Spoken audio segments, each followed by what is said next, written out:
compartilhar essa palavra com você. Você que precisa de uma palavra de Deus, tende suas mãos para cá.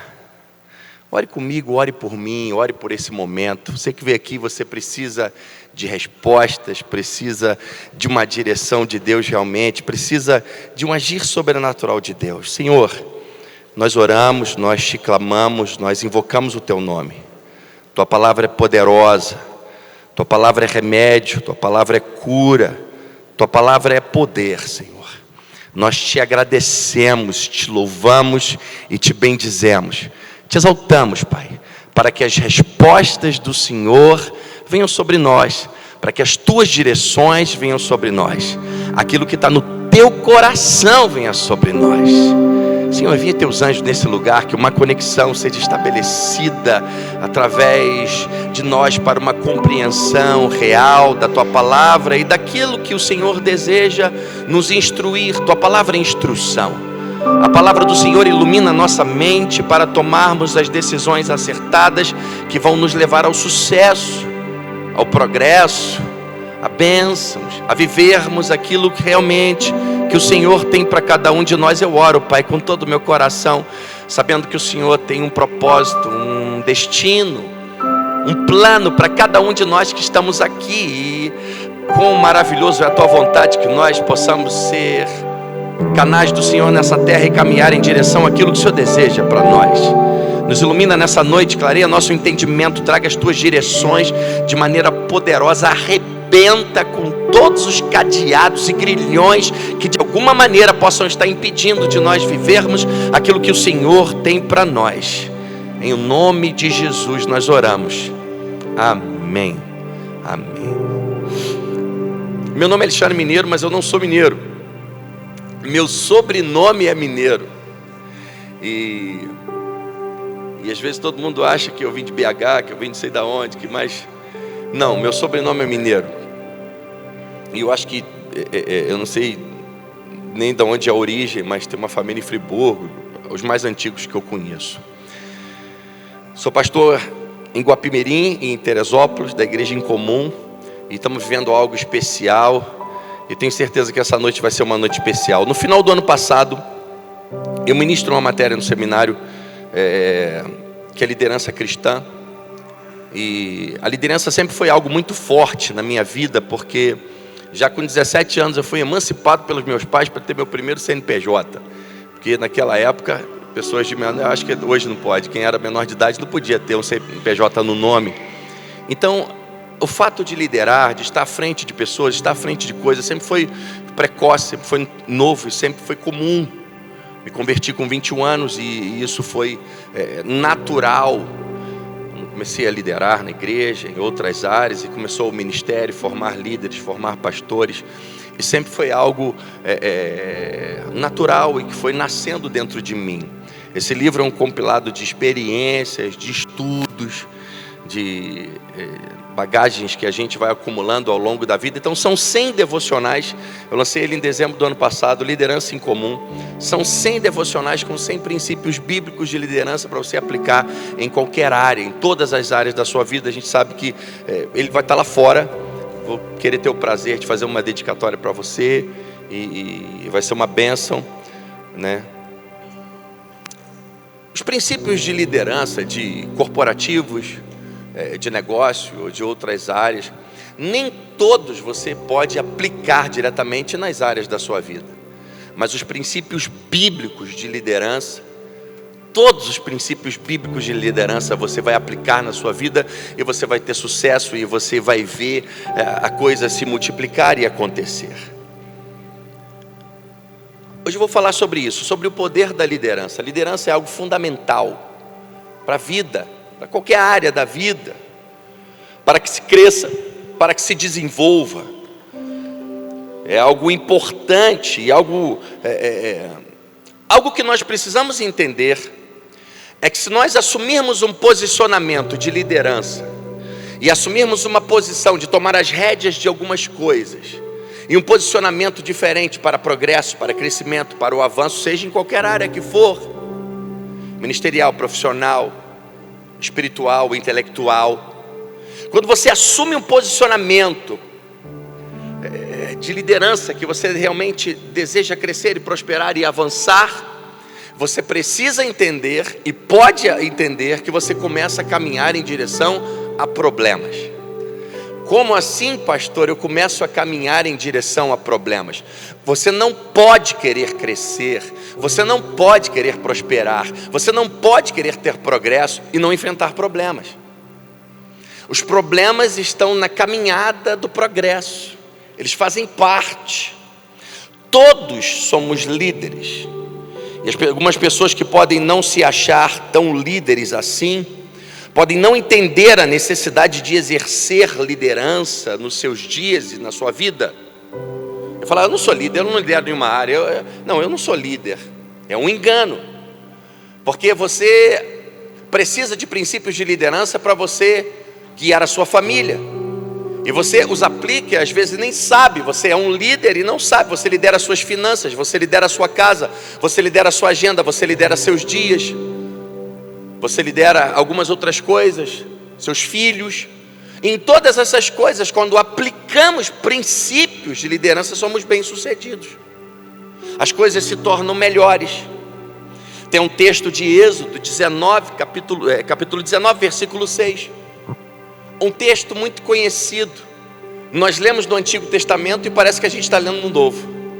Êxodo 19, 6 vai dizer assim: vocês serão para mim um reino de sacerdotes e uma nação santa. Essas são as palavras que você dirá aos israelitas. Deus conversa com Moisés e fala: Moisés, eu quero que você diga para eles que o meu desejo, o meu intuito não é formar um reino de seguidores, de pessoas que vão seguindo você, eu falo com você, você fala com eles e assim as coisas vão acontecendo. Não, o meu desejo, o meu projeto é formar um reino de sacerdotes e não um reino de seguidores. O apóstolo Pedro vai pregar esse mesmo texto, trazer luz sobre ele no Novo Testamento, em uma de suas cartas, e vai dizer: vós sois povo separado por Deus, geração eleita, sacerdócio, uma nação de sacerdotes, uma nação de pessoas que têm responsabilidades, que entendem, uma nação santa, propriedade exclusiva de Deus. Liderança funciona de uma maneira: à medida que você cresce, que você sobe de nível, parece que a pressão aumenta. Se você cresce profissionalmente, se você cresce no seu trabalho, se você cresce ministerialmente, você avança em algumas áreas da vida, você cresce, você tem progresso, a pressão aumenta. Quantos já enfrentaram isso?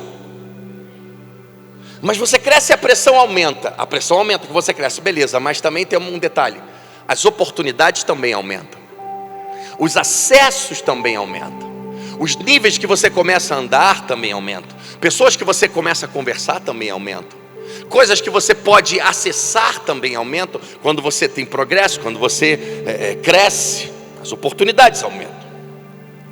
Uma mulher não pode dar à luz a um filho, a uma criança, e achar que ela não vai enjoar, que ela não vai vomitar. Tem alguma mulher grávida aqui? Você?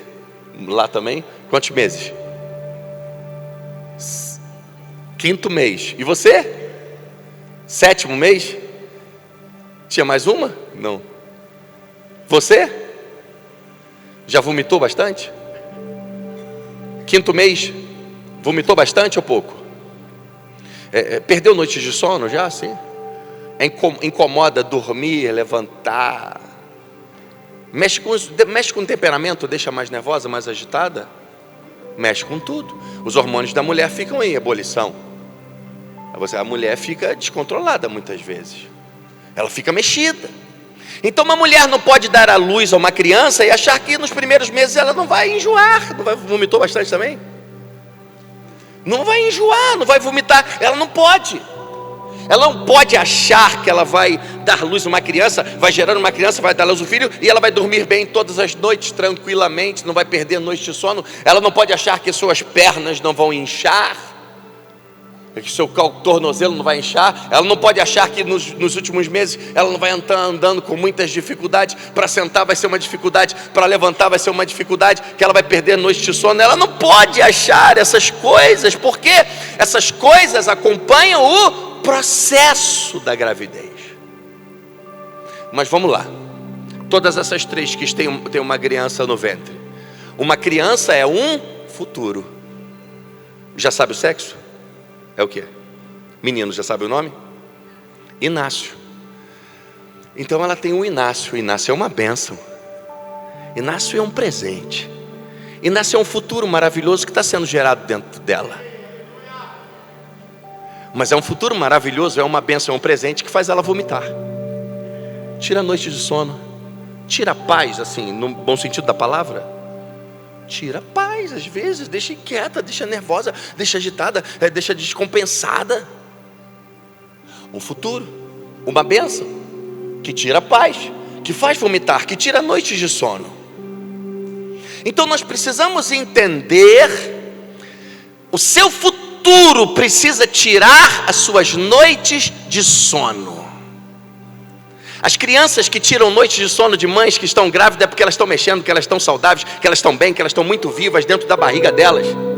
Por isso elas mexem, por isso elas acordam as mães de madrugada, por isso elas não deixam as mães dormir direito, por isso a mãe não tem um lado, não tem o outro, deita de um lado, vira para o outro, não tem uma posição boa para dormir, porque elas estão vivas. Quando o seu futuro está vivo, ele mexe com você, ele agita você. Algumas coisas estão para nascer, estão sendo geradas dentro de nós. Muitas vezes vão tirar sim as nossas noites de sono, vai te fazer vomitar no bom sentido da palavra, vai tirar até a sua paz.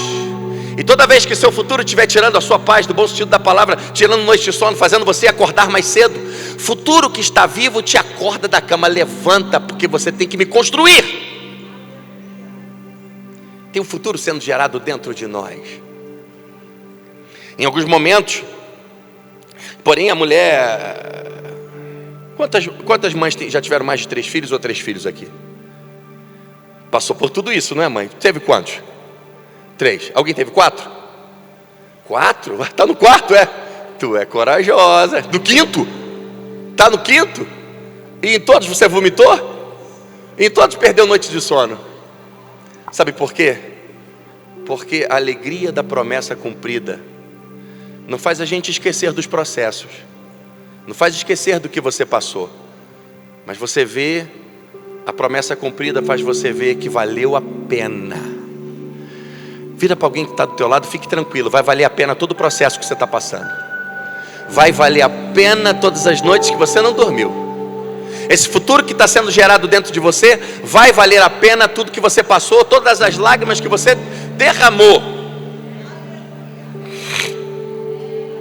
Eu estou preparando a gente para chegar no texto que eu quero que a gente medite nessa noite. Já já nós vamos ler. Eu já aprendi com o tempo que pessoas que crescem e que exercem uma boa liderança, têm progresso, são pessoas que não se intimidam com o próximo nível. Eu defendo uma tese: todo cristão precisa ter um desafio à sua frente.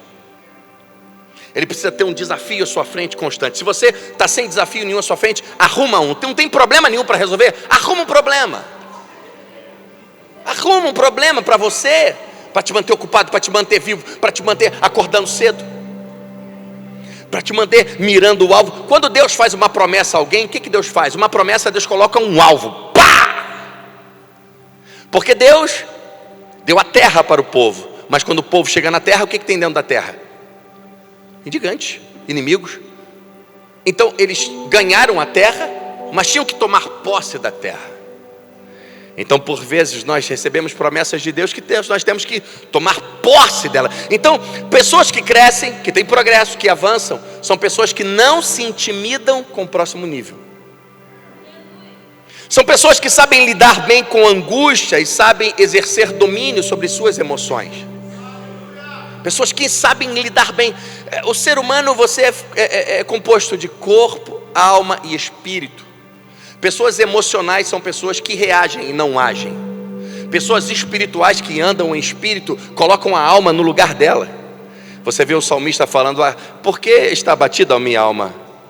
Espere em Deus, porque ainda você vai louvar. Ou seja, não dá xerique, fique calma, fique tranquilo, ponha-se no seu lugar, porque quem comanda aqui sou eu. Então pessoas que crescem são pessoas que sabem lidar com angústia, sabem exercer domínio de suas emoções, sabem lidar com a pressão e não explodem facilmente.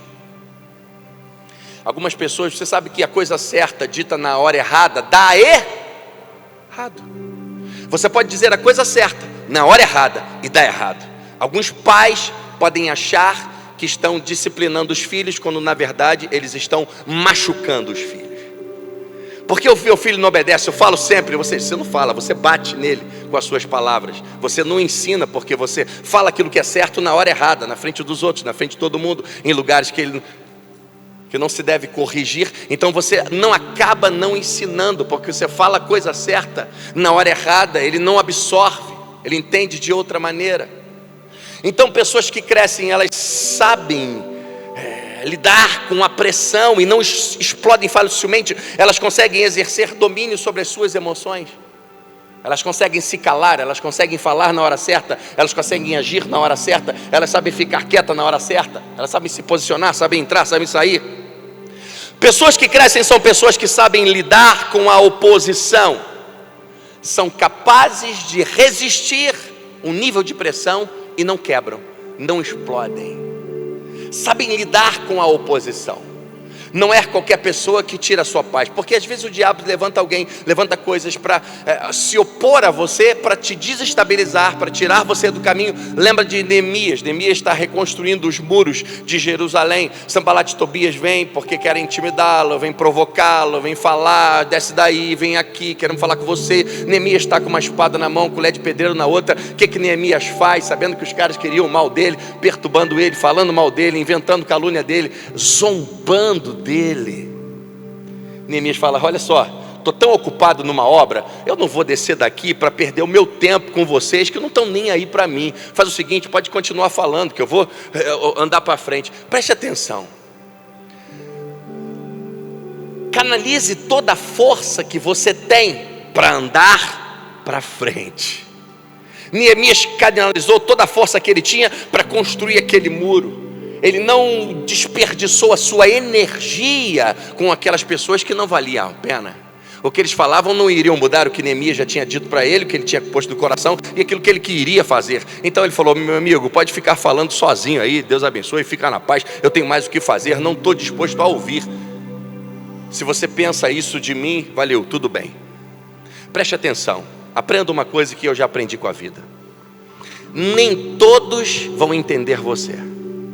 Nem todo mundo vai amar você. Nem todo mundo vai acreditar em você. Nem todo mundo vai compreender você. Nem todo mundo vai com a sua cara. E sabe de uma coisa? Está tudo bem com isso. Porque tem um monte de gente que vai entender, vai te seguir, vai te compreender, vai te amar, vai te aceitar. Então precisamos ser pessoas que sabem lidar com a oposição e não param independente da oposição. Um dos maiores desafios da liderança pode ser a capacidade de uma pessoa lidar com seus conflitos internos e não os externos, porque existem pessoas que são muito boas de consertar os problemas do lado de fora. Elas são boas em ajudar as pessoas com seus problemas. Elas são boas a ajudar as pessoas com os problemas do casamento, com os problemas financeiros, aconselhar pessoas com problemas da casa, ministeriais. E elas realmente são boas.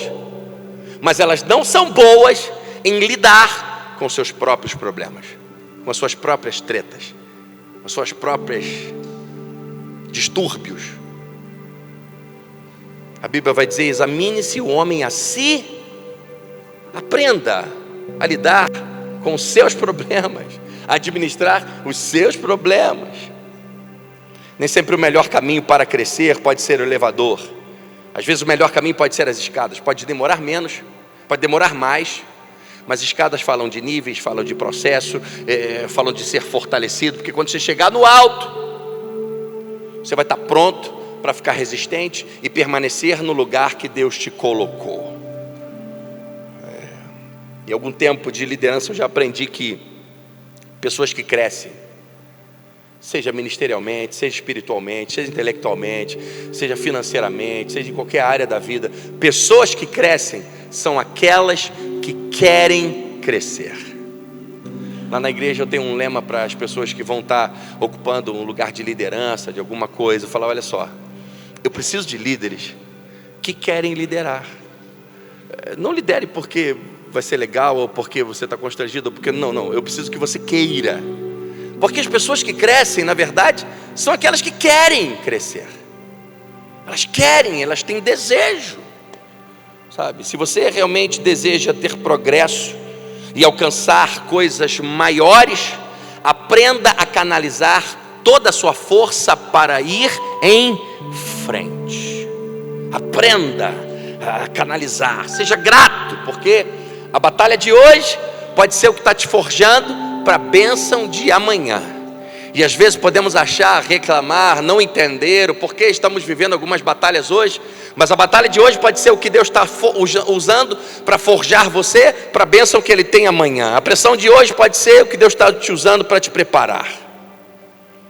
Vamos ler o texto que está em Mateus, capítulo 25, versículo 14 ao versículo 29. Se tiver com a sua Bíblia, abra, tiver no seu smartphone, como você for acompanhar. Mateus 25, capítulo 25, versículo 14 ao 29, vamos ler juntos. Vai dizer assim: e também será como um homem que, ao sair de viagem, chamou seus servos e lhes confiou os seus bens. Jesus está falando uma parábola acerca do reino de Deus. O reino de Deus vai ser como um homem que, ao sair de viagem, chamou os seus servos e confiou-lhes seus bens. A um deu 5 talentos, a outro deu 2 e a outro deu 1. Aí vinha uma parte boa: a cada um de acordo com a sua capacidade. Fala assim comigo: capacidade. De acordo com a sua capacidade. Em seguida partiu de viagem. O que havia recebido 5 talentos saiu imediatamente, aplicou-os, ganhou mais 5. Também o que tinha 2 talentos ganhou mais 2. Mas o que tinha recebido 1 talento saiu, cavou um buraco no chão, escondeu o dinheiro do seu senhor. Depois de muito tempo, o senhor daqueles servos voltou e acertou conta com eles. O que tinha recebido 5 talentos trouxe os outros 5 e disse: Senhor, o Senhor me confiou 5 talentos, veja, aqui ganhei mais 5. O Senhor respondeu: muito bom, servo bom e fiel. Você foi fiel no pouco, eu porei sobre o muito. Venha e participe da alegria do seu Senhor. Veio também o que tinha recebido 2 talentos e disse: Senhor, me confiou 2 talentos, veja, eu ganhei mais 2. O Senhor respondeu: muito bem, servo bom e fiel. Você foi fiel no pouco, eu porei sobre o muito. Venha e participe da alegria do seu Senhor. Por fim, veio o que tinha recebido 1 talento e disse: eu sabia que o Senhor é um homem severo, que colhe onde não plantou e junta onde não semeou. Por isso tive medo. Saí, escondi seu talento no chão. Veja aqui o que lhe pertence. O Senhor respondeu: servo mau e negligente. Você sabia que eu colho onde não plantei e junto onde não semeei, então você deveria ter confiado meu dinheiro aos banqueiros, para que quando eu voltasse eu recebesse com juros. Tirem o talento dele e entreguem-no ao que tem 10, pois a quem tem, mais será dado, e terá em grande quantidade, mas quem não tem, até o que tem, será tirado. Eu aprendo com esse texto que definitivamente não é o desejo de Deus que uma pessoa permaneça onde ela começou. É desejo de Deus que cada um de nós tenhamos progresso, avanço, desenvolvimento, crescimento em áreas da vida, em aspectos da nossa vida. Gênesis capítulo 1, versículo 28, ouça, só ouça e guarde. É um versículo maravilhoso. Comandos que Deus estabelece para a humanidade, para o homem. Gênesis 1, 28 vai dizer assim: e Deus os abençoou. E Deus lhes disse, abençoou e lhes disse: frutificai e multiplicai-vos, enchei a terra, sujeitai-a e dominai sobre os peixes do mar, sobre as aves do céu, sobre todos os animais, todo o animal que se move sobre a terra. E esse texto de Gênesis, a gente observa Deus liberando comandos claros para o homem,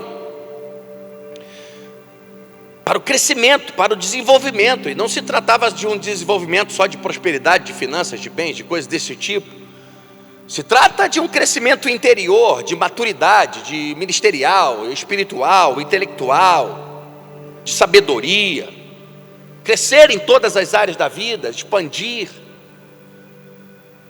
As palavras usadas no texto de Gênesis são palavras que remetem a comandos claros: frutifiquem, multipliquem, encham a terra, sujeitem a terra, dominem sobre a terra. É um posicionamento que Deus deseja que a gente exerça. E não é esse posicionamento de a gente ter tudo, de uma teologia de prosperidade, ou coisa parecida, mas é um posicionamento onde de pessoas que não andam vagando pelo mundo sem saber o que querem ou para onde vão. São pessoas que sabem quem são pessoas que têm um senso de missão, um senso de propósito, estão fazendo algo, estão construindo. Existem dois tipos de pessoas no mundo: as que estão construindo e as que estão consertando. As que estão construindo podem construir hoje, porque aquilo que fizeram ontem está bom. Deus criou a relva, os animais, olhou Deus e viu que era bom. Deus não precisa certificar que o que dele fez foi bom, porque ele sabe que o que fez, ele é perfeito. Mas Deus certifica, e ele faz isso ensinando para nós. E viu Deus que era bom. Então Deus viu que era bom, beleza, fechou. No dia seguinte ele começa outra coisa. Ele abre um ciclo após fechar outro. Então as pessoas que estão construindo podem construir, porque o que elas fizeram ontem está bom. Beleza, o que eu fiz está bom, posso continuar. As que estão consertando é porque o que ela fez ontem não está bom. Ela tem que voltar para consertar o de ontem, então não pode construir. Existe um problema quando as pessoas querem construir com um monte de coisa que não foi feito bom, e fica com a vida feito um monte de fio, de pontas soltas, dando choque em tudo que é lugar que ela encosta a mão. Mas esse texto é muito interessante, que fala sobre o reino de Deus, e fala de um senhor que saiu de viagem e deixou seus bens com os escravos. E se a gente parar para pensar, ele não deixou com os filhos, ele não deixou com os pais, ele não deixou com os vizinhos, ele não deixou com os irmãos, não deixou com seu avô, não deixou com seu tio, não chamou os melhores amigos. Deixou os seus bens com os servos, com os escravos. E precisamos olhar esse texto sobre um prisma da época, sobre uma ótica em que, em o tempo em que Jesus está falando, em uma sociedade muito bem dividida em suas castas, em suas classes, onde o nobre vivia com os nobres. Nasceu nobre, vive com os nobres. Nasceu pobre, vive com os pobres. Nasceu escravo, vive com os escravos. Nasceu rico, vive com os ricos. Nasceu desse jeito, vive... Ou seja, muito bem separado. E as pessoas não migravam das suas classes, dos seus lugares para outros, raramente. Você pertencia a esse mundo, nascia nesse mundo, e isso raramente mudava. É um sistema de sociedade que não havia um incentivo para o crescimento, para o desenvolvimento, quando se pensa hoje, uma democracia ou coisa desse tipo. Não! Então era muito bem separado. Mas o texto vai dizer de um senhor que ao sair de viagem deixou os seus bens, aquilo que era valioso, com os escravos. Uma classe menos favorecida, uma classe sem direitos. Os escravos não tinham direitos, os escravos não tinham acessos. Então esse texto fala sobre o reino de Deus, preste bem atenção. Esse texto fala sobre redenção, esse texto fala sobre um Deus que olhou uma humanidade caída, distante, sem acesso, presa em grilhões, escrava do pecado, mas ele se despiu de sua glória, veio pisar na terra, veio habitar entre nós, entregou aquilo que era mais valioso, amou o mundo de tal maneira que deu seu filho unigênito, seu único filho, entregou para que aqueles escravos pudessem ter algo valioso, porque ele viu algo naqueles escravos para libertá-los. Um Deus que veio habitar entre nós, para que ele veio ser como um de nós, para que nós pudéssemos ser como ele. Cristo ocupou o nosso lugar na cruz, para nós ocuparmos o seu lugar na terra. Esse texto fala de restauração de identidade. O que a cruz nos proporciona? O que o Evangelho, o que a salvação nos proporciona? Quando deixamos de ser criaturas de Deus e começamos a nos tornar filhos de Deus, imagem e semelhanças de Deus, então somos restaurados por Deus para uma posição original como Ele nos criou. Para quê? Para que realmente a gente possa fazer aquilo que Ele deseja que a gente faça. Frutifique, multiplique, encha a terra, subjugue a terra, domine sobre a terra.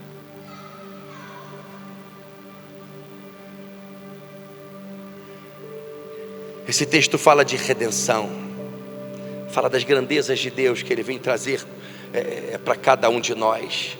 Existe dentro de cada um de nós as grandezas de Deus. Mas o texto continua e o texto vai dizer que a um deu 5 talentos, a um deu 5, a um deu 2 e a outro deu 1. Então esse Deus não parece justo. Porque deu 5 para ele? O que tem 2 vai olhar porque ganhou 5 e fala assim, mas por que 5 e eu 2? E o que ganhou 1 vai olhar, por que 2 e eu 1? Por que você não pegou tudo e distribuiu igualmente para todo mundo? Não parece justo. Mas o texto também vai dizer que Ele deu a cada um segundo a sua capacidade.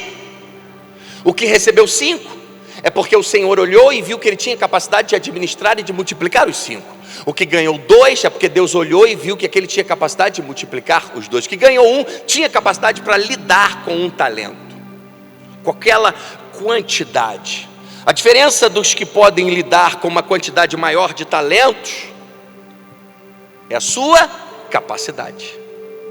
A capacidade que eu costumo dizer uma coisa: não é Deus que faz a medida da nossa bênção. Somos nós que comunicamos ao céu a medida da bênção que podemos receber de acordo com a capacidade que temos. Aumente a sua capacidade, você vai aumentar o seu alcance, a sua porção. Pastor, explique isso melhor para que eu possa entender.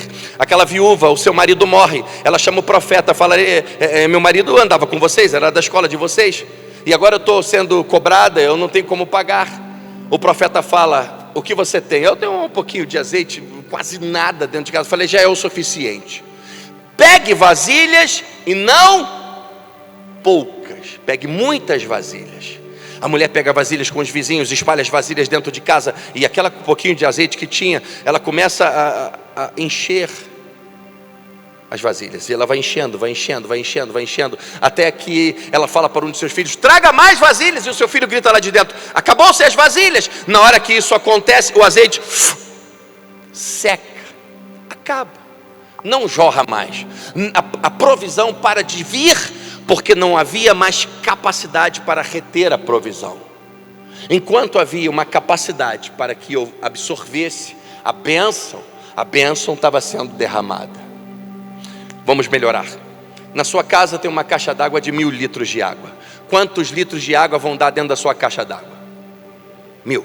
Mas o seu vizinho, na mesma rua que você, e a água vem do mesmo lugar, sei lá de onde que vem aqui, de Volta Redonda, e enche a rua toda, enche a casa dele, enche a sua casa e enche a casa dele, só que na casa dele tem 3 caixas d'água de 1000 litros. Então a mesma água que vem pela mesma rua, pelos mesmos canos, na sua casa vai encher 1000, na casa dele vai encher 3000. Por quê? Porque tem 3 caixas d'água. Do outro lado da rua tem um que tem 10 caixas d'água. E a mesma água que vem do mesmo lugar, que enche a casa que tem 1000, que enche a outra que tem 3000, agora vai encher a casa do outro cara com 10.000 litros. Por quê? Porque ele tem 10, ele tem a capacidade de absorver e de reter a bênção, a água é maior. Então muitas vezes não é o próprio Deus somente que determina a bênção, o quanto Ele pode liberar sobre nós, é a capacidade que temos, o quanto de capacidade que estamos ampliando dentro de nós. Quando você estuda, quando você busca, quando você amplia a sua mente, amplia o seu horizonte, amplia a sua visão, amplia o seu conhecimento, amplia as suas habilidades. Algumas pessoas têm habilidades e não entendem que as habilidades precisam ser lapidadas. Algumas pessoas têm dons, mas não estudam, mas não buscam. Algumas pessoas podem ter um dom natural de música, o músico vai me entender. Eles podem ter uma aptidão natural, e outros que não têm uma aptidão tão natural assim. Mas aquele que não tem uma aptidão tão natural, treina, se esforça, aprende técnicas, e trabalha, estuda. Então ele sabe ler, ele entende outras coisas. A música, ela anda muito rápido, as sonoridades mudam constantemente com os anos. Você vê os estilos das músicas de 20 anos atrás é totalmente diferente. Você canta uma hoje antiga, até as pessoas novas estranham, porque a pegada, o jeito é diferente, porque as sonoridades, tantas coisas mudam. Então, aquele que tem uma aptidão natural, não anda, não progride. E às vezes numa banda como essa, ele pode ser muito bom, mas quando os caras começam a botar um clique, botar uma técnica, estabelecer algumas coisas, o cara não sabe nada. E o outro que não tinha uma aptidão tão natural assim, mas que treinou, ampliou a capacidade, absorveu, correu atrás e tal, ele funciona, ele tem progresso melhor do que o outro. Então, aumente a sua capacidade. Talvez Deus não está podendo fazer algumas coisas na sua vida, não é porque Deus não está fazendo, não é porque o céu não está em movimento, é porque a sua capacidade é pouca. Assuma uma posição de liderança. Esse texto tem a ver com a capacidade de assumir o controle, liderar a sua história, sendo guiado pelo Espírito Santo. Esses dias eu estava num churrasco, algum tempo atrás, da igreja, com os rapazes da igreja, tinha um menino, eu estava sem carro, minha esposa estava com carro, eu estava com meu filho, e um garoto estava embora, eu falei, mano, me dá um bonde, eu estou a pé, me dá uma carona. Dou, pastor, beleza. Quando chegamos do lado de fora, o garoto de 19, 20 anos, estava com um Porsche, novinho, 2023, um Porsche. Eu falei, moleque, tu tá de Porsche. Balançou a chave para mim e falou assim, ei pastor, toca aí. Eu falei, beleza? Vou perder a oportunidade de dizer um Porsche. Peguei, entrei no Porsche. Sentou meu filho. Falei, cara, vou pegar uma reta, né? Para dar uma testada no Porsche, era já quase meia-noite. As ruas estavam vazias, peguei uma reta 150. Falei, meu Deus do céu, muita potência, muita força. Eu falei, vou procurar uma retinha maior.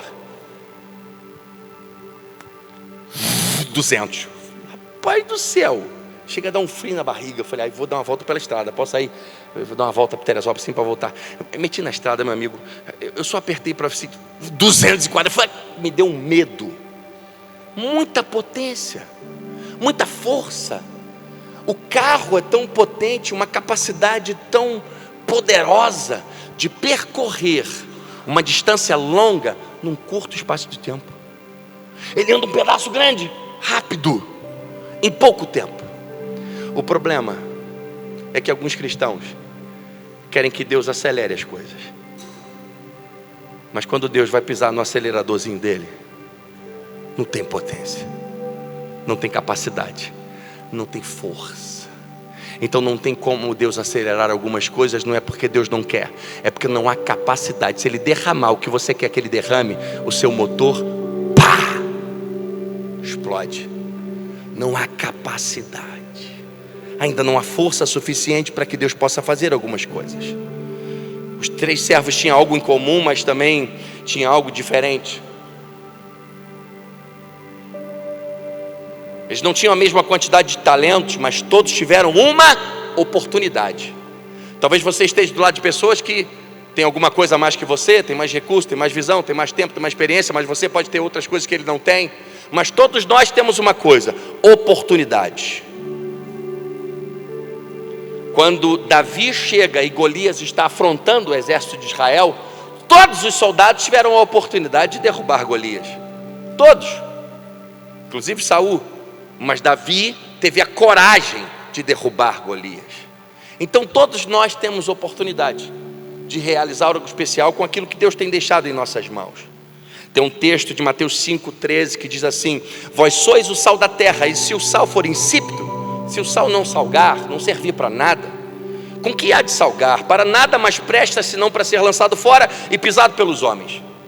Então, eu já fui no lugar do templo lá em Israel. É um lugar encantador, vamos dizer assim, num sentido bom da palavra. Eu entrei naquele lugar onde era o templo, que hoje é comandado pelos muçulmanos, e você sente um ar diferente. Para mim foi uma das maiores experiências de lugares de Israel que eu fui, onde tem o Domo Dourado, e onde era o lugar do templo. E você vê que lugar enorme. O templo era um lugar grandioso, e os sacrifícios que eram oferecidos no templo era jogado sal, porque os sacerdotes comiam daquela carne depois. Era jogado sal grosso. Eu imagino que devia ter sacas e sacas de sal grosso, tamanho a quantidade de sacrifício que eles deviam fazer. Mas o sal, quando não servia para nada, não estava salgando, alguns sacerdotes falam assim: esse sal não está bom, cara, esse sal aí pegou umidade, esse sal aconteceu alguma coisa, estragou.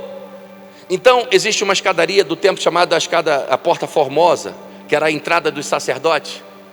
Então eles pegavam aquele sal e jogavam nas escadarias da Porta Formosa, porque os sacerdotes subiam para ali, pessoas mais velhas subiam para ali. Então aquele sal que era áspero deixava o chão mais áspero para quem em dias de chuva, coisa assim, as pessoas mais velhas que descessem aquelas escadas, servia para não escorregar e não se machucar.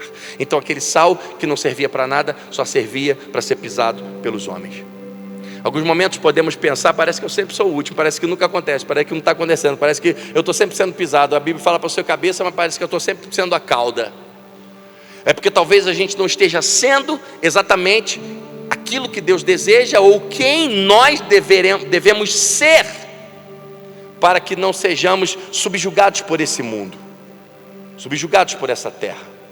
Eclesiastes 9, versículo 10, tem um texto que eu amo e que pauta algumas coisas em minha vida.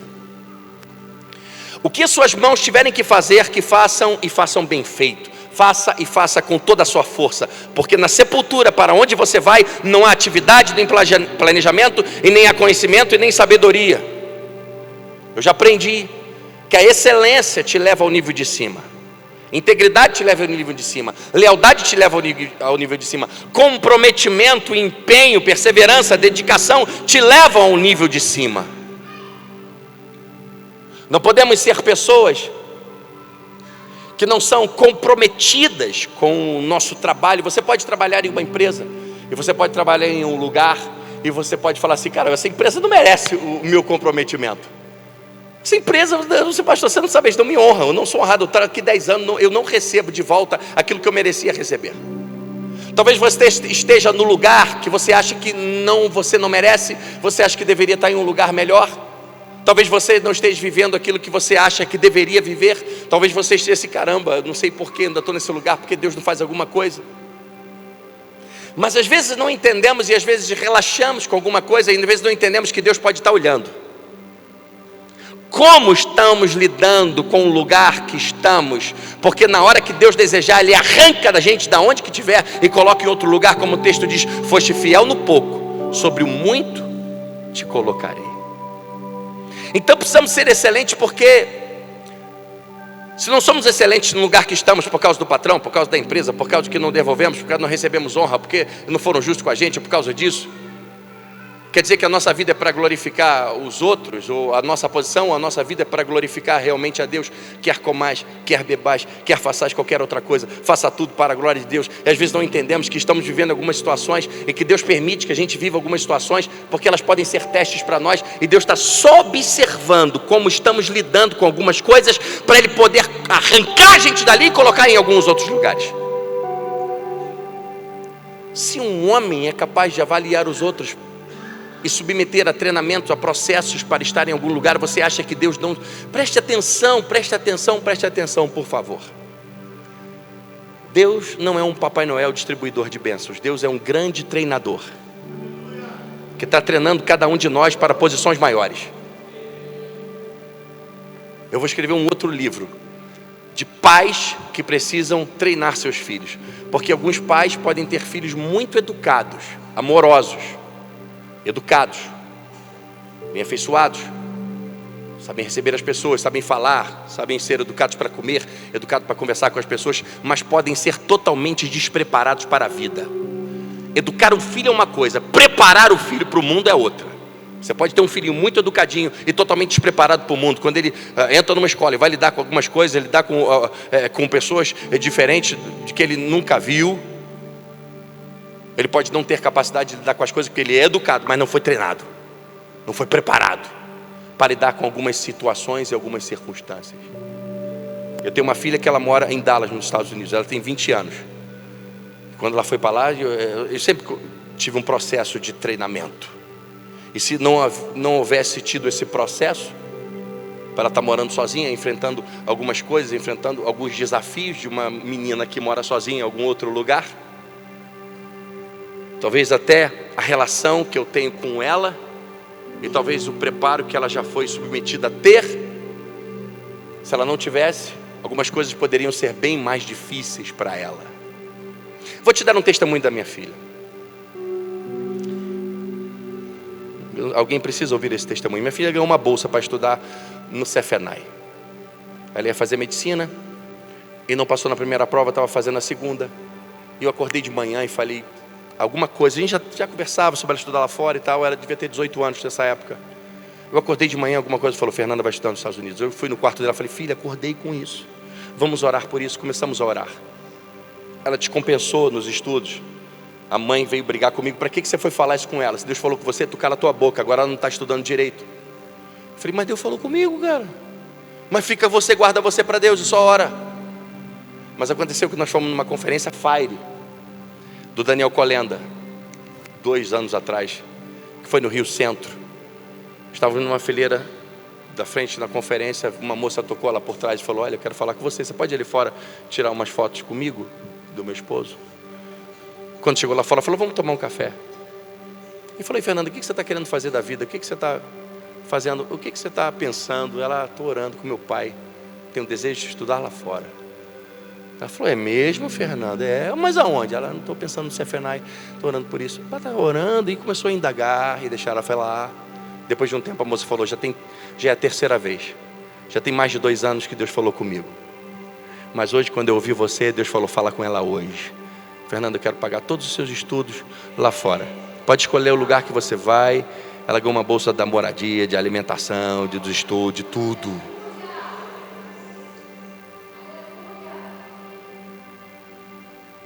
E há pouco tempo atrás, Fernanda tem uma despesa, além disso tem outras despesas para morar lá fora. Mas uma estudante não pode trabalhar. Mas surgiu uma oportunidade para trabalhar para um dos diretores da faculdade. Aí ela falou: poxa pai, a pessoa nem falou comigo. Eu falei: e daí, por que não falou contigo? Aí você vai ficar quietinha na sua? Por que você não falou? Eu gostaria dessa oportunidade. Ah, mas será que... Claro que deve. E ela falou com a pessoa que era responsável: olha, eu gostaria dessa oportunidade, você não falou comigo, mas se puder. Foi passada por uma entrevista. E na entrevista o homem começou a perguntar. Mas como ela tinha visto de estudante, o trabalho era só para a pessoa trocar o trabalho pela faculdade paga. Então o homem falou para ela: mas ela falou: eu tenho uma bolsa. Você já tem uma bolsa, então você não pode. Não, mas eu quero trabalhar com você, eu quero aprender com você. Aí o cara falou: mas você não pode, porque eu não vou poder te pagar, porque você já tem uma bolsa. Ela falou: não tem problema, a gente pode pagar para alguém que também não tem dinheiro, e eu trabalho para pagar para outra pessoa. Aí o homem falou: você vai fazer uma coisa dessa? Falou: mas tem alguém pagando para mim, por que eu não posso pagar para alguém? Aí aquilo impressionou o cara.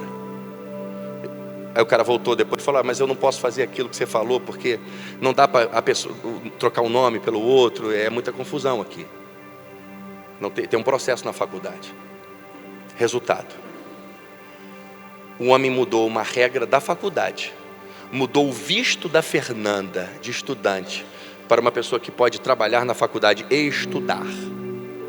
E mudou regras da faculdade. Isso porque ele falou: tinha outra pessoa que eu poderia colocar, e ela é tão boa quanto, mas não sei, parece que Deus fala que tem que ser você. Porque ela recebeu uma instrução: vai atrás, vai lá, não se intimida, não fica quieta. Apareceu a oportunidade, passa na sua frente, você tem que ir atrás dela, não deixa passar não, porque às vezes ela não passa pela 2ª vez. Você pode ter filhos educados, mas que não foram treinados para as oportunidades, para aquilo que vai acontecer. Educar é uma coisa, Deus é um grande treinador. Não fique dodóizinho se as coisas não estão acontecendo como você gostaria, porque às vezes Deus pode estar te treinando para que as coisas aconteçam do jeito que Ele quer que aconteça, que vai ser infinitamente melhor daquilo que você imagina. Os talentos foram entregues de acordo com a capacidade. Deus pode estar de olho em como você faz as coisas, para que Ele possa decidir o que realmente vai fazer com você. Então entenda uma coisa: tudo que vier à tua mão, faça bem feito, independente do lugar que você esteja. Faça para Deus, porque a hora que Ele quiser, Ele te arranca daí e te coloca num lugar melhor. Quem recebeu 2 trabalhou, multiplicou. Quem recebeu 5 também. Porém o que recebeu 1 talento, enterrou. escondeu, guardou, ficou na sombra, não frutificou, achou melhor não ter trabalho. Ele achou melhor não arriscar. Ele achou melhor não tentar. E algumas pessoas podem achar melhor não arriscar, achar melhor não investir, achar melhor não fazer, achar melhor não empreender, porque elas podem ter medo. Ele enterrou porque ele teve medo. Algumas pessoas podem ter medo de arriscar, medo de liderar, medo de realizar, medo de frutificar, medo da vida, medo dos dias, medo do amanhã, medo do futuro. E elas enterram seus talentos e não realizam as coisas. Mas hoje é um dia para você inverter as coisas. Fala para alguém que está ao seu lado, hoje é um dia para você inverter as coisas. Porque quando você expõe o medo, você enterra os talentos. Mas quando você enterra os talentos, mas quando você enterra o medo, você expõe os talentos. E hoje é um dia para você enterrar os seus medos e começar a expor os seus talentos. Um dia para enterrar os medos aos pés da cruz, assumir um posicionamento diferente. 1 Pedro 5,7 vai dizer o seguinte: lancem sobre ele toda a sua ansiedade, porque ele tem cuidado de vós. Enterre os medos, aprenda, comece a enterrar os medos aos pés da cruz hoje. Porque quando você enterra os medos, você expõe os talentos. Algumas coisas começam a acontecer. Salmos 8, versículo 4 e 6. Se você está com a Bíblia, pegue para você ler. Acompanhe comigo, está com o telefone. Salmos 8, versículo 4 e 6. Se não está tudo bem, só ouça o que eu vou dizer. Salmo capítulo 8, versículo 4 e 6 é maravilhoso. Que é o mortal para que te lembres dele, e o filho do homem para que o visite? Agora vem a melhor parte. Pois pouco menor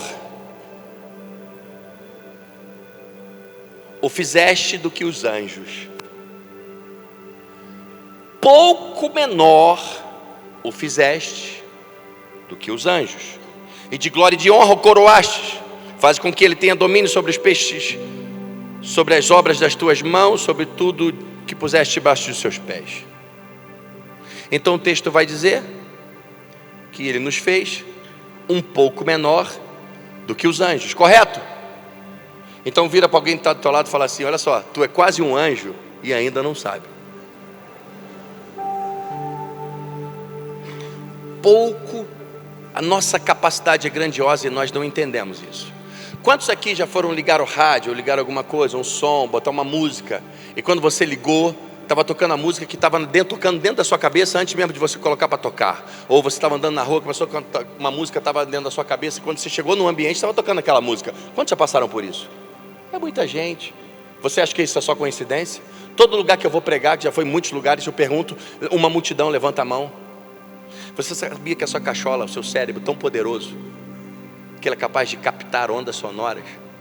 A antena do rádio que capta aquelas ondas foram captadas pela sua mente, pela sua cabeça, antes de você ligar aquele rádio, e você não percebeu. Por isso que algumas pessoas fazem a leitura do ambiente, elas captam as coisas, elas chegam no lugar e entendem: opa, negócio bom, tem um negócio bom aqui não.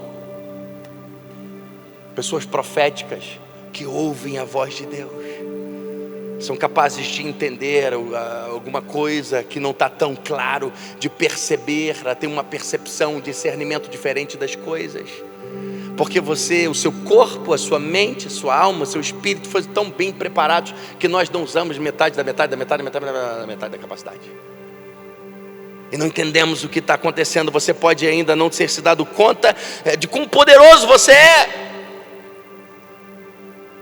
de quantas coisas boas Deus colocou em suas mãos. Entenda uma coisa: o seu problema nunca será maior do que a promessa. Corre aqui, mano, corre aqui, você de camisa roxa, por favor. Corre. O seu problema nunca será maior do que a promessa. Celebre a promessa, que o problema diminui. Diga comigo, celebre a promessa que o problema diminui. Opa, pastor, calma aí, que negócio é esse? Eu estou celebrando a promessa e tem problemas que não diminuem assim tão fácil. É verdade ou não é? Estamos cantando, estamos celebrando, estamos louvando, estamos buscando, estamos dizimando, mas parece que às vezes alguns problemas insistem. Eles não diminuem. Às vezes parece que... Vamos chegar para cá. Fique aqui, de frente para mim. Às vezes alguns problemas insistem em permanecer diante de nós e eles não diminuem, não somem, não caem. Parece que algumas coisas acontecem e eles insistem em permanecer naquele lugar. Eu tinha uma avó que quando ela me mandava ir comprar as coisas, às vezes eu saía para brincar, quando estava na casa dela, ela amarrava um negócio no meu dedo e falava assim, isso aqui é para tu lembrar de trazer não sei o que para mim. E eu ficava com aquele treco amarrado no dedo, amarrado no pulso, para quando eu voltasse, ela tinha me dado dinheiro para eu comprar aquilo que ela mandou. E aquilo fazia eu não esquecer daquilo que eu tinha que fazer. Então, às vezes a melhor maneira de alguns problemas diminuírem é quando você cresce. E o nosso problema é achar que Deus é um resolvedor de problema e que Jesus tem que resolver todos os nossos problemas. E às vezes Ele está falando, eu estou esperando você crescer para você lidar com esses problemas. Porque para alguns cristãos é melhor Deus acabar com o problema dele do que ele crescer. É mais fácil. Mas Deus está falando, não, o problema é seu. Você tem que aprender a lidar com os seus problemas. Então eu vou te incentivar a crescer e você vai lidar com os seus problemas. E às vezes alguns problemas que estão diante de nós e não somem, são apenas lembretes que Deus coloca e permite que esteja amarrado em nós. Porque toda vez que você olha para aquele problema, é Deus falando assim, ele está aí porque tu não cresce. Porque a hora que tu crescer, ele vai embora. Você mesmo acaba com ele.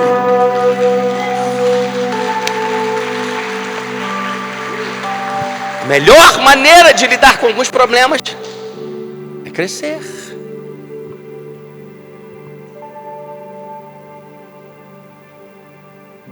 Aumente sua capacidade, aumente seu alcance, amplie sua visão, assuma a liderança da sua história. Diga-se comigo, assuma a liderança da sua história. Opa, pastor, calma aí.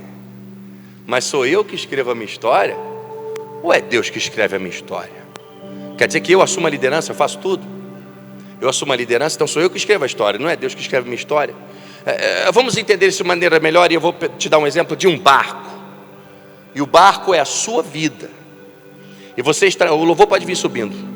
E o barco é a sua vida e você está dentro desse barco. Preste atenção. O barco tem as velas e o barco tem o leme, correto? Então o barco é a sua vida, você está dentro do barco. O barco tem as velas e o barco tem o leme. Então é o seu papel, é o meu papel, é o nosso papel levantar as velas e segurar o leme. Mas pastor, preste atenção, tudo bem, o barco é a minha vida, eu estou dentro do barco, tem as velas e tem o leme, e eu tenho que içar as velas, e eu tenho que segurar o leme. E Deus faz o quê? Aonde que Deus entra? Deus está do lado de fora, soprando o favor dele para você avançar. E Deus está dizendo para algumas pessoas hoje, eu vou soprar o meu favor sobre a tua vida, mas preste atenção numa coisa, você levanta as velas e você segura esse leme, porque se você não assumir um posicionamento, não segurar esse leme, ele vai bater nas pedras, ele vai bater em outro barco, ele vai para outro lado, então não vai adiantar nada eu soprar o meu favor para você ir. Então você precisa assumir um posicionamento diferente. Você levanta as velas e você segura o leme e Deus vai soprar a sua graça, o seu favor sobre a sua vida, sobre a sua história. Fique de pé comigo em nome de Jesus. Pessoas que entendem o poder da liderança são pessoas diferentes. Existem mais dois tipos de pessoas. Dois tipos de pessoas. Qual é seu nome, irmão? William. Dois tipos de pessoas, William. Existem aquelas pessoas que o diabo dá muito trabalho para elas. O diabo dá muito trabalho, o diabo perturba elas, o diabo deixa elas malucas. O diabo é o terror. O diabo deixa elas perturbadas, andando para lá e para cá, fugindo de situações, apagando incêndios. Então existe um tipo de pessoa que o diabo deixa elas loucas. Mas existe uma outra classe de pessoas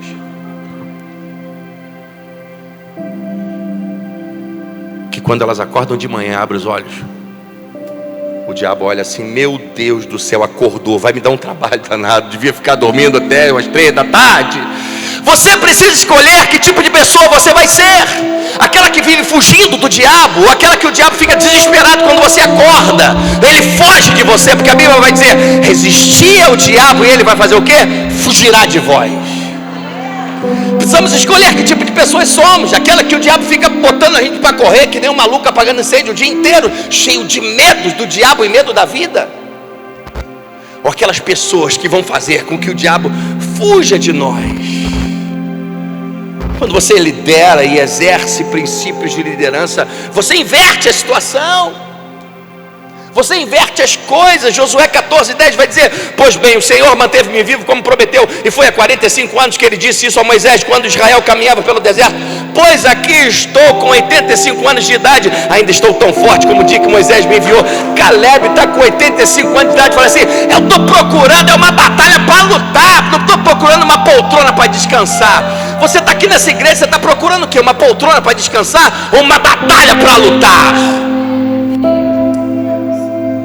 Ele falou: estou com 85 anos, mas eu me sinto tão bem como antes, meu amigo. Arruma uma guerra aí que eu estou pronto. 85 anos, cheio de disposição, cheio de vida. O Senhor volta da viagem e faz um acerto de contas. Precisamos saber que haverá um acerto de contas. Deus espera que a gente seja alguém que Ele espera que a gente seja. Se você coloca uma lâmpada no teto, você espera o quê? Que ela toque música? Não, que ela ilumine, que ela faça aquilo pelo propósito pela qual foi criada. Deus não precisa te dizer o óbvio, porque Ele espera algumas coisas de você: frutificar, multiplicar, exercer domínio, dominar a terra. Deus espera alguns posicionamentos de cada um de nós. Deus te colocou nessa terra para ser luz, para ser sal, para temperar, para salgar. Eu vou te contar uma das maiores experiências que eu vivi no cristianismo e na minha vida. Eu morava num bairro da Boa Viagem, em Niterói. Tem aquele museu lá em Niterói, lá no Cantão. Tem uma praia ali embaixo. Passei lá ontem, eu acho. Ontem não, olha, passamos lá. E tem uma ponte. Eu morava ali naquele bairro, uma casa. Eu tinha me convertido, sei lá, tinha 1 ano e meio. Novo convertido. Eu estava magrinho igual você. Correndo na praia de manhã. Cheguei no final da praia da Boa Viagem, tem uma caverna. Uma caverna de praia funda. Tinham 3 moradores de rua, agachados, cozinhando uma lata de óleo velha, umas folhas dentro, aquela fogueira, eu nem sei o que eles estavam fazendo. E quando eu cheguei, olhei aquilo, já estava no final da praia. O Espírito Santo falou: vai embora, não vai fazer nada. 3 moradores de rua, mas 3 moradores de caverna, meu amigo. Não eram moradores de rua, era de caverna. Eu voltei, novo convertido, pensando o que eu faço. Eu cheguei naquela, né? Opa, aí, como é que vocês estão? Já mandei logo a clássica: posso orar por vocês? Pode, tal. Na hora que eles ficaram de pé, eu lembrei de uma casa de recuperação no Beltrão, que eu tinha ido numas vigílias, Larimã Araci, que recebia moradores de rua. Eu falei para eles: vocês querem mudar de vida? Eu falei: queremos. Não, mas eu estou falando mudar agora, irmão. Nós queremos. Eu quis, bota aí que você tem, joga essa lata fora aí, vamos embora comigo. Vocês topam ir embora comigo agora? Ele: topamos. Os 3, vamos embora então, vamos embora. Levei na minha casa, toquei campainha. Minha avó morava na minha casa. Minha avó era uma versão de Dercy Gonçalves de São Gonçalo. Então você não tem noção quem era minha avó. Quando ela me viu com 3 moradores de caverna na porta, ela desceu: não vai entrar aqui. Eu falei: vó. Botei na varanda, dei pão, dei leite, dei comida, café. Peguei um short, peguei uma blusa, coisa melhor, sandália, sapato, vamos embora. Peguei o 30 e fomos pro Beltrão. Cheguei lá, eu conheci o diretor, que já tinha de vigílias e coisa lá. Falei: cara, olha só, eu contei esses caras, contei a história. Mano, eles aceitam mudar. Eu prometo que eu vou ajudar mensalmente, da maneira que eu puder. Ele pode ficar? Não. Se eles quiserem, ele pode. E os caras quiseram ficar. E passou-se, sei lá, uns 5, 6 meses. No final do ano, eu trabalhava muito com roupas, com coisa, com loja, e estava trabalhando muito, estava muito agitado, e eu ia lá mensalmente, mas eu passei lá para falar pro cara, que falei, cara, nessa primeira semana eu não pude ajudar, semana que vem, desculpa aí, que sempre na primeira semana eu estava chegando junto, mas aquela eu estava sem grana. Quando eu fui só falar com ele, eu estava muito corrido, muito agitado, com muito trabalho, eu vi um movimento e ele começou a rir. Eu falei, o que está acontecendo? Tinha 3 caras na porta. Ele falou, olha ali. Mas eu não os conhecia. Calça, blusinha, paletózinho de vaso, sapatinho, barba feita, eu não conhecia. Falei, rapaz, tu não... É os caras que tu trouxe. 2 já foram batizados no Espírito Santo. Falei, meu Deus do céu. Comecei a chorar. E o que eu havia feito? 4 horas do meu dia, 3 passagens de ônibus, pão, café, uma blusa usada, sapato usado. Eu não fiz muita coisa. Deus fez todo o restante. Um foi pastor, casou com uma moça que era advogada, o outro não sei o quê. Um dia eu estava no bairro que eu nasci, lá em São Gonçalo, anos e anos depois. Um amigo meu que se converteu falou assim para mim, Xande, tu não sabe, rapaz, veio um cara dar um testemunho na Nova Vila do Corubandê. Veio um cara dar um testemunho aqui, rapaz, muito forte. O cara era morador de rua, cara. Ele morava numa caverna. Eu falei, é mesmo? Falou que estava de manhã um dia, cara, eles estavam totalmente perdidos, ia comer uma sopa de folha. Veio um jovem correndo na praia, como Deus mandou um anjo. Eu falei, é mesmo? Deus não precisa de muita coisa, Ele só precisa de você. Hoje é um dia que Deus quer restaurar o ministério, o chamado, a paixão, as forças, a graça, o amor de umas pessoas. Feche os teus olhos onde você está. Hoje é um dia que Deus quer restaurar você. Tem coisas para Deus realizar através de você. Deus quer usar você. Tem pessoas da sua família que precisam ser tocadas por você. Você é a pessoa que Deus está escolhendo para realizar algumas coisas. Você é alguém que Deus está despertando para ser um instrumento, uma ferramenta. Você é chamado por Deus. Você é chamada por Deus. Você é um profeta de Deus. Você é uma profetisa de Deus. Você é um instrumento de Deus. Deus separou você para algumas coisas e Deus está contando com você para algumas coisas. Hoje é um dia para a paixão ser restaurada. Hoje é um dia para o seu chamado, o seu fervor espiritual ser renovado. Hoje é um dia para você enxergar tudo aquilo que Deus deseja fazer através de você. Hoje é um dia para assumir uma posição diferente e falar assim, a partir de hoje Deus vai me usar como nunca usou. A partir de hoje eu vou deixar Deus fazer algumas coisas como nunca fez. A partir de hoje eu vou assumir uma posição diferente. Eu não quero mais um sofá. Eu não quero um sofá para descansar. Eu quero uma batalha para lutar. Eu quero honrar a Deus. Eu quero marcar essa terra com a minha vida. Eu quero viver os propósitos de Deus. Preste atenção. Não vá embora dessa terra sem fazer aquilo que Deus separou para que você faça. Deus tem algo, umas coisas estabelecidas para você. Você vai casar, você vai viver, você vai prosperar, você vai ser feliz, você vai passear, você vai desfrutar dessa terra de coisas boas. Mas preste atenção, não deixe que todas essas coisas levem aquilo que Deus deseja que você faça. Buscar em primeiro lugar o reino de Deus e a sua justiça, e algumas pessoas não vivem algumas coisas porque colocam as outras coisas no primeiro lugar. Hoje é um dia de colocar no primeiro lugar aquilo que deve ser colocado no primeiro lugar. Em nome de Jesus. Pega as suas mãos bem alto, canta essa música. Exalte o Senhor com as suas palavras, com a sua vida, com o seu coração.